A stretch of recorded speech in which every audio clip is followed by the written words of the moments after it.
Hi, welcome.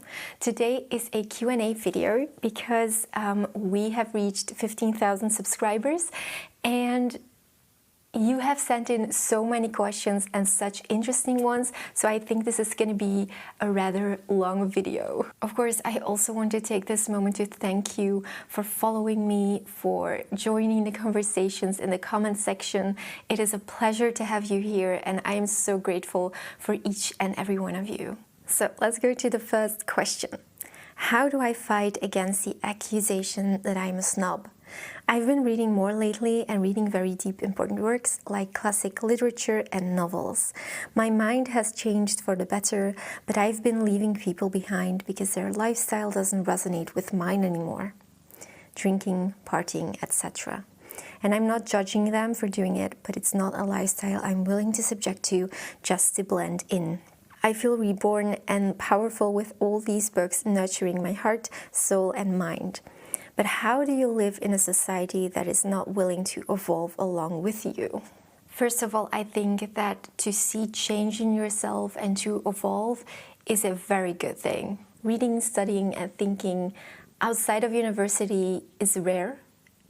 And yes, it can be very lonely. Just remember that working on yourself and self-reflection is one of the most beautiful things you can do in your life. Don't be afraid to turn fictional characters from books into companions because they can bring you great comfort. I know this is difficult and this can take a while, but you will eventually find people you resonate with and who think the same and who do the same things, who share the same interests.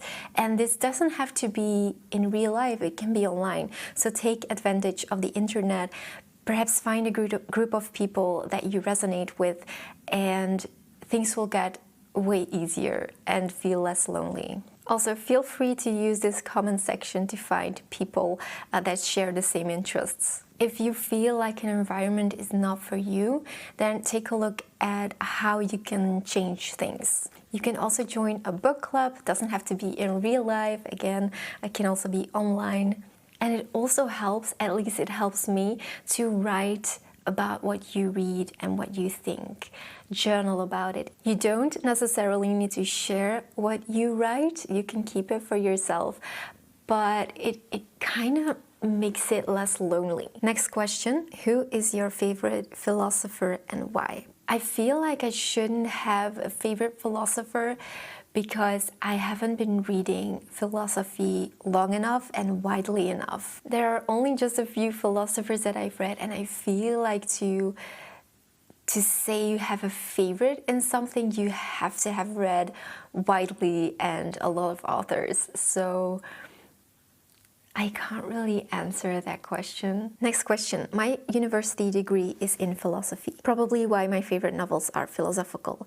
Do you have philosophical tastes? So like I said, my experience in philosophy is very limited and I have some books that are on my shelf. Let me grab them for a second so you can see what I'm planning to read. But I'm getting into the process of reading more philosophy and it's also important to start at the right point because they're always reacting to each other. So yeah, let me just show you what I have on my shelf. So until now I have only read Marcus Aurelius's Meditations and the Letters of a Stoic by Seneca. I've also read parts of Plato, Aristotle, Horace and Longinus, and that made me order The Republic by Plato. So this one is for the near future. And then I have Spinoza Ethics.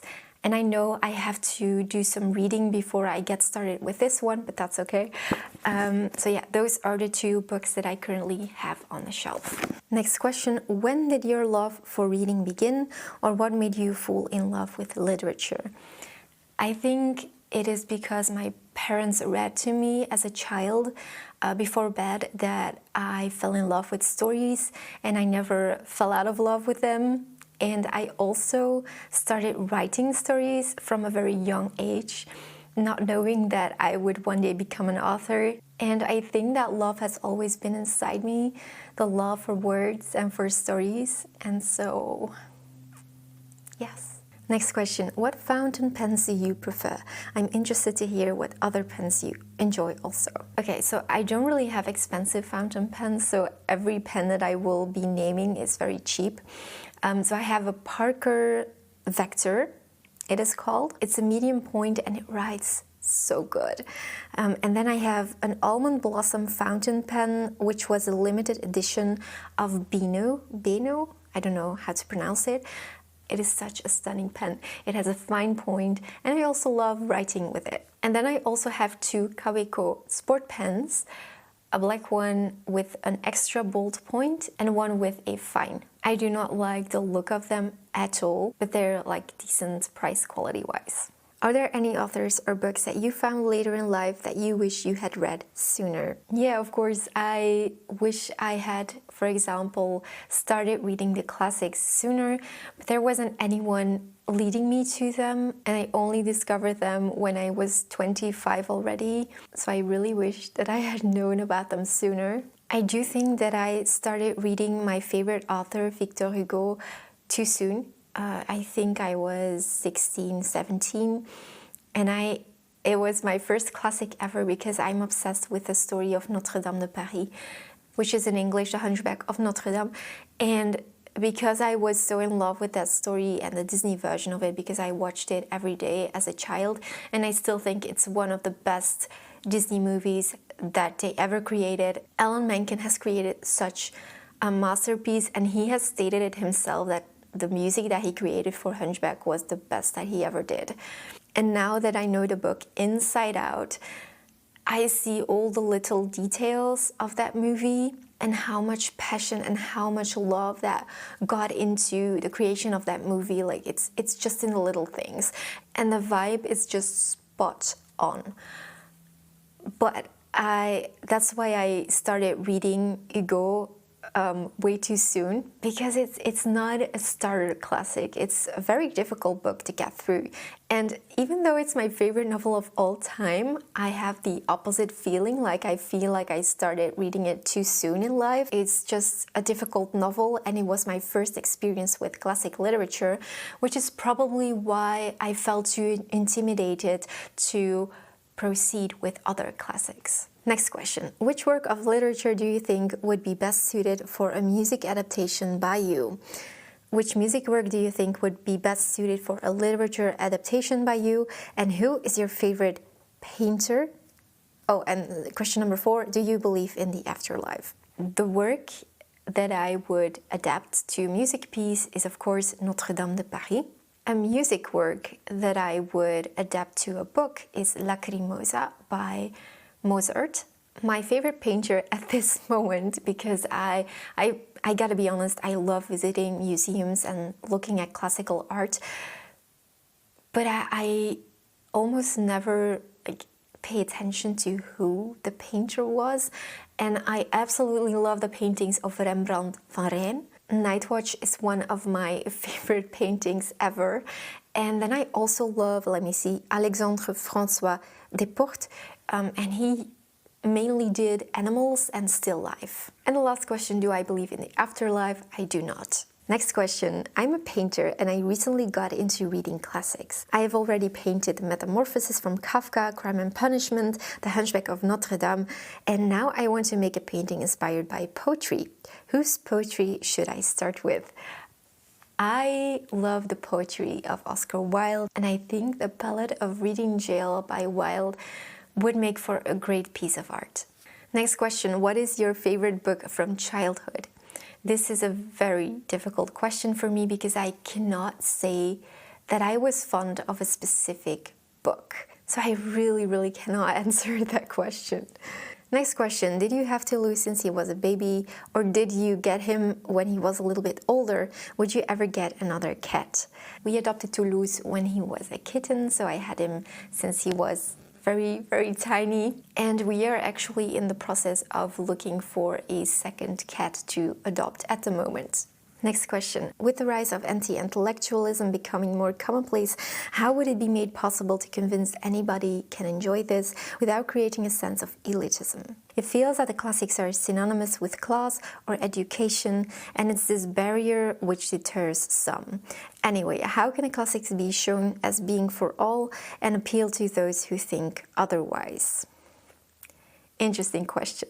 I want to start with a quote by Victor Hugo. Society is to blame for not giving free education. It is responsible for the darkness it creates. When you read Hugo, you will notice that he found it very important that education was free and for everyone. He believed that not being educated led to crime and led to darkness within the soul. And I 100% agree that leading an intellectual life isn't for academics alone, that everyone can study, that everyone can learn. And also, I also did a video about this recently, so check that out if you're interested. I will link it. But you know, this is the main reason why this channel exists, because I want to show that reading is for everyone, that the classics are accessible, that they can be read by anyone. You don't have to be super smart, you don't have to have a background or a certificate. It's for everyone, and I wish I had discovered them sooner myself. I wish I had stumbled upon a channel like this myself to urge me to read older books and to learn from them. I want to show that reading is growing as a person. Now you ask, how can we convince people that the classics are for everyone and that they are interesting and such? I think I really strongly believe that if you talk about something passionately, people will notice. When you are passionate about something, people will certainly notice, and it's kind of infectious. This makes it so much easier to spark their interest, and hopefully you will. But by just talking about it and showing how passionate you are, without trying to change their mind, without trying to change their opinion, you just have to talk about what you're passionate about, and that is all. I may have a very unpopular opinion about this, and I intend to do a video about this in the very near future. But I have always felt that reading isn't optional.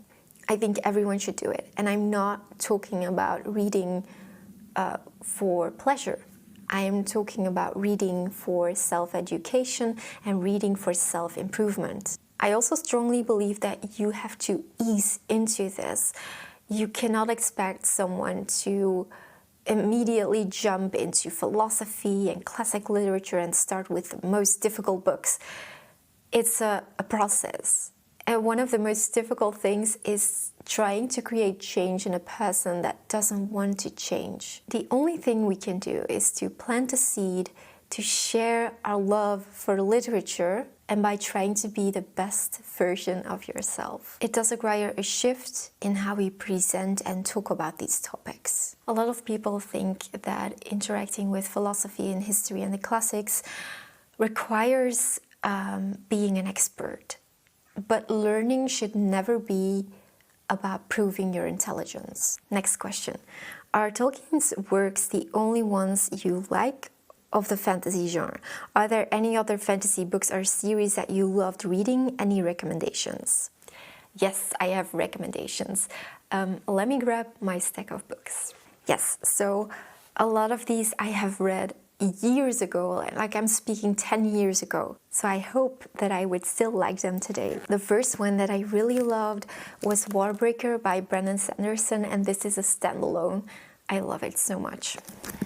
Another standalone by Sanderson, and I think my favorite of him, is Elantris. I love this book. A series that I loved reading a long time ago was Children of Blood and Bone by Tommy Adeyemi. I really enjoyed these. And I also have Strange the Dreamer by Laini Taylor. Laini Taylor she writes in such a beautiful way, and I love her writing style. So this is a duology. Strange the Dreamer is the first part, and then I don't know, I forget.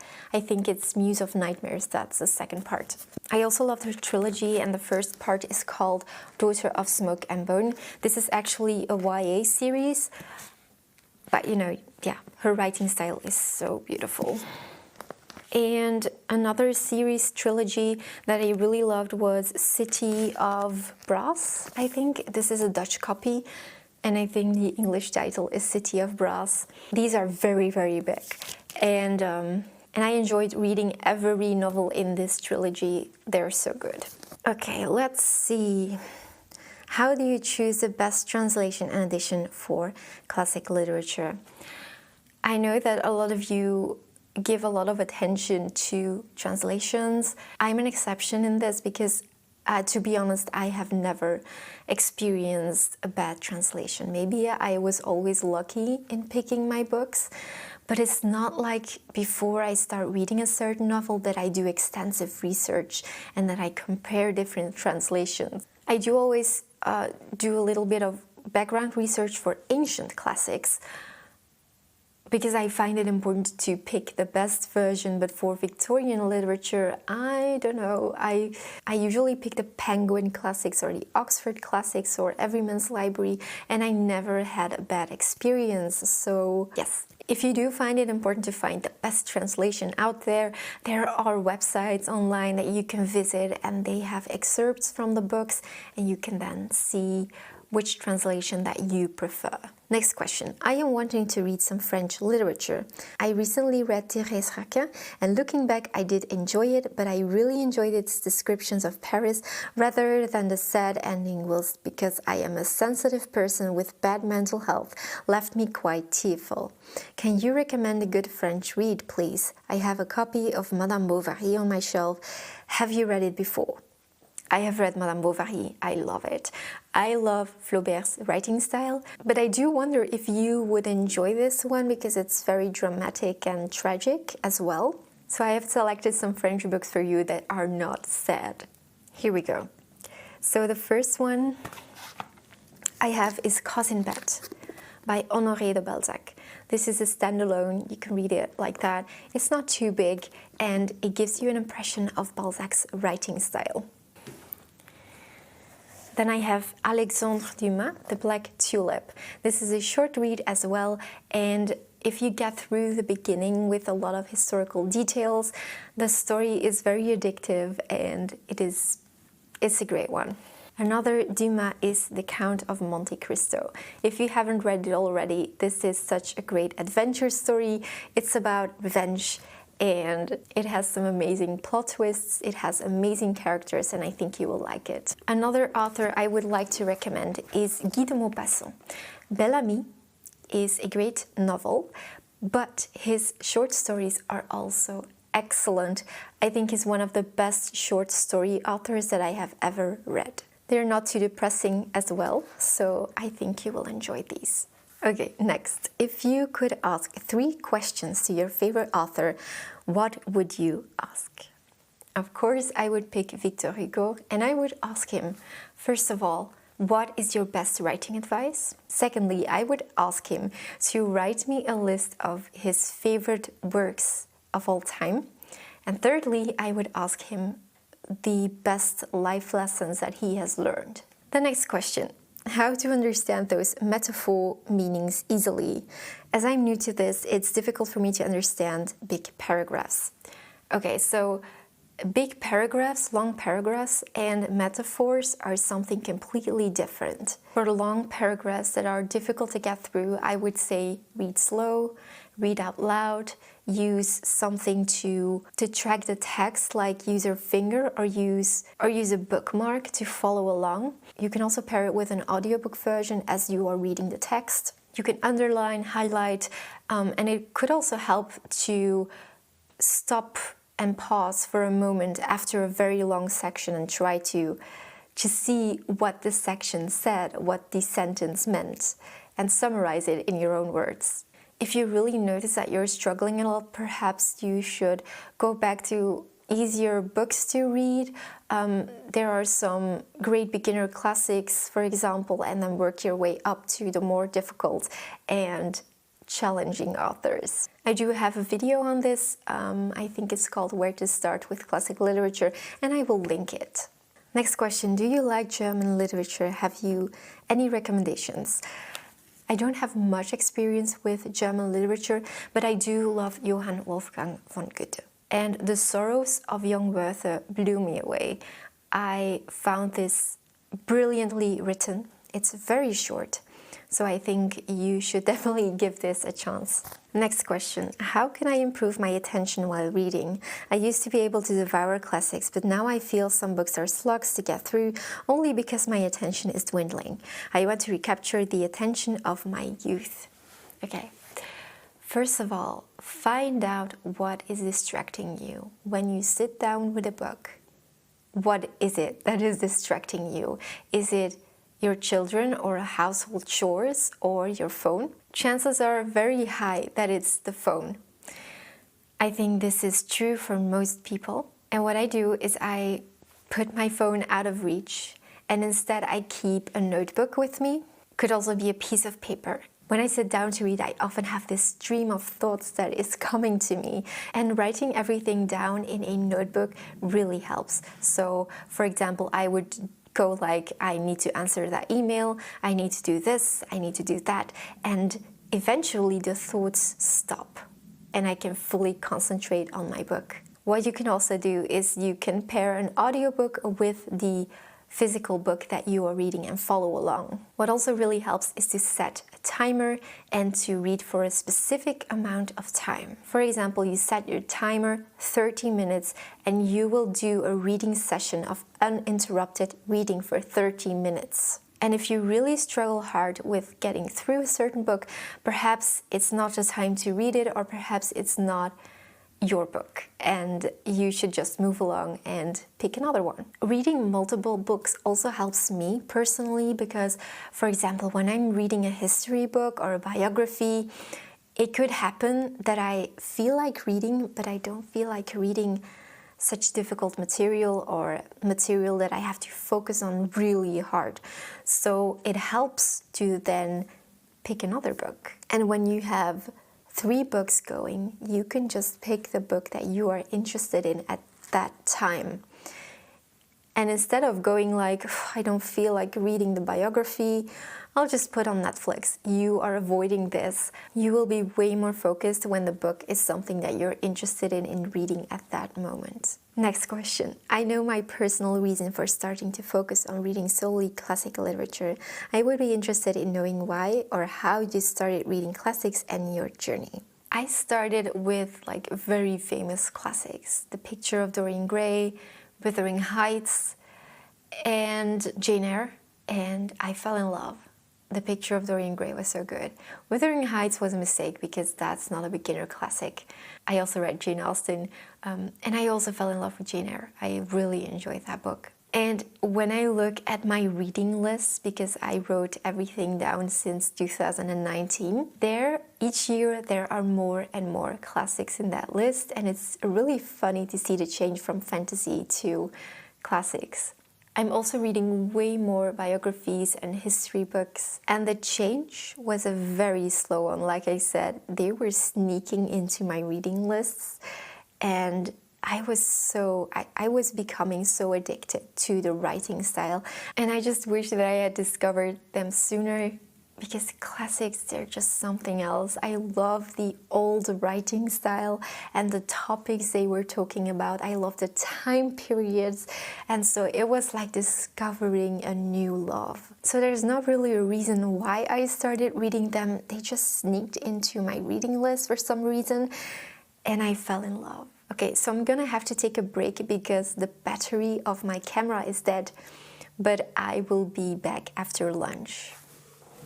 The second question that you have is, I watched your video from 1 year ago entitled Future of My Channel to inspire other questions to ask you. So 1, you said you wanted to make tour videos. Do you have some plan for this year or the future? Tour videos, I don't even remember what I meant by that, but I think I meant library tours, and I did do a few of those. Secondly, you said you were saving money for a new bookshelf? Is it to replace that one in your piano room or for another location in the house? Have you bought it yet? And if so, do you plan on showing it in a video? I haven't bought it yet. I am still saving. I think it's gonna be a lot of money because I really want them to reach to the ceiling to have as much space as possible. And yes, it is to replace the white bookshelf in the piano room. Next question. You mentioned solitude within, but on a post in Prose and Petticoats, you were a bit discouraged. What is the future of solitude within? So at the moment we are really trying to get things going again. It's so hard in the music industry at the moment, and we are struggling to get concerts. We were at a quite decent level before COVID, but then after COVID everything just crumbled and we have been struggling so hard. And it's very demotivating, so we are trying to see what this year brings. And all we hope for is to see some progress this year and see if we will keep going. Next question, what's your favorite book? My favorite book is Notre-Dame de Paris, The Hunchback of Notre Dame by Victor Hugo. Next question, do you believe in God? I do not. Next question, I would love to know when you first read a classic book and what it was. Also would love to know if you've ever read normal modern books. My first classic that I ever read was Notre-Dame de Paris, and like I said before, it was way too difficult for me to read at 16. I came from reading modern novels. I read mainly fantasy and YA novels, and then I slowly switched to classics, and I do not regret the switch. So I looked into my reading journal, the first list that I ever made of books that I was reading. I think it was in 2020 that the first classic appeared. And so the first ones were The Picture of Dorian Gray, Emma by Jane Austen, Jane Eyre by Charlotte Bronte, and The Great Gatsby. Next question, how do you stick to your reading list? I try every year to create a must-read this year before adding on any more and fail miserably. There is always a new great sounding recommendation. It does annoy me that I can't just stick to my plan and get those books on my shelf read. I think this is something that many readers struggle with because I hear this a lot, and I also hear this often in my book club, and that is the problem of just purchasing books but not getting to them, and always purchasing new books without, getting through the books that you actually purchase. I don't feel like I have good advice for this, except that you just have to be determined to read the books that you set for yourself. I naturally find it very easy to read the books that I set out to read, but I can imagine that it can feel overwhelming, especially when you have a lot of unread books on your shelf. Perhaps you can select a number of books that you can buddy read with someone, and then you have to stick to them. Then you don't have any choice. Next question, who are your favorite Flemish or Dutch novelists or authors? I must admit that I don't have any Dutch or Flemish authors. I hope I can change this in the coming years because I have been looking into reading more novels from my own country, and I don't know why, but there is not much that interests me. So yes. Next question, what is your conception of an ideal or well-lived life? To be content with the person that you carved yourself into, to have spent enough time on the things you love, to know that you have always been kind to others, and to know that you have always offered help when needed. Next question, I'd love to know which languages you speak and how you learned them. So at school we had 4 languages. The first language here in Belgium is Flemish or Dutch. The second language is French, and the third and fourth language is English and German. But the German is not important in Belgium at all. We have a very tiny part of Belgium that speaks German, but it's really insignificant. And then English is also not that important here in Belgium. French is very important because our capital, Brussels, speaks mainly French. But the problem with Brussels is that people who live there refuse to talk Flemish, and it actually should be 2 languages. They should speak Flemish and French. But the French do not speak Flemish, so we are always forced to speak French in Brussels. So I learned all my languages at school. Next question. Do you ever set a goal to read a certain amount of books a year, or do you read what you want at the pace you want? I do not set goals. I think it's not a good way to approach reading, to set goals. I do love setting a time goal, like reading 1 hour every day or reading 2 hours every day, but I do not like I want to read 100 or 200 books a year. I think that's silly because the amount of books you read tells nothing. And so I'm not really a fan of counting the books that you read. I absolutely read at the pace that I want, and I don't worry about a book taking 2 months or taking 1 week. Next question. Is there a piece of art that you have seen that you think would make a great cover for a book? I love The Night Watch by Rembrandt van Rijn, but there was one painting in a museum somewhere in France. I think it was in Strasbourg. And I saw that painting and I thought this could be a scene from my novel. And I was currently in the process of writing, and I still am. And it is called The Wounded Poacher by Richard Redgrave. It's like a scene from the manuscript that I'm currently working on, and I found it so beautiful. Next question. If someone told you that you had to read a genre that you've never read before for 1 week, which one would you pick? So I'm not really interested in the genres that I'm not reading. So for example, thriller or detectives or romance or horror novels. Like, I don't read those types of books. I actually don't know if I've ever read a romance novel, like 100% romance, no. So yeah, I think I would pick that genre and see what there is to find. Next question. One of my favorite books is The Hunchback of Notre Dame. Who is your favorite character in that book and why? Mine is Claude Frollo for many reasons. I have to say my favorite character is Pierre Gringoire. He's so funny. Like, Hugo wrote this character in such a way that it has me smiling and laughing out loud. I love the evolution that he goes through in the novel.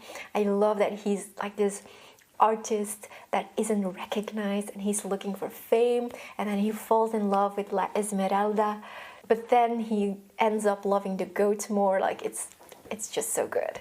Next question, and the last question. I was wondering how long it took you to learn to play the piano so well. I learned the piano as a child. I also had a music education, and I was trained classically as a pianist. This was so much fun. Thank you all for sending in your questions. I wish you a lovely day or evening, and I hope to see you next week.